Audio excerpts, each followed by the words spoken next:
Do you know about the Door of Hell? Please do not skip the video and watch till the end.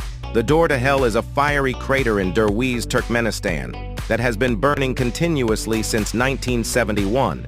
It was created when Soviet geologists drilled into a natural gas pocket, causing the ground to collapse and the gas to ignite. Despite attempts to extinguish it, the fire continues to burn, giving the crater its ominous name. The crater is about 230 feet wide and 65 feet deep.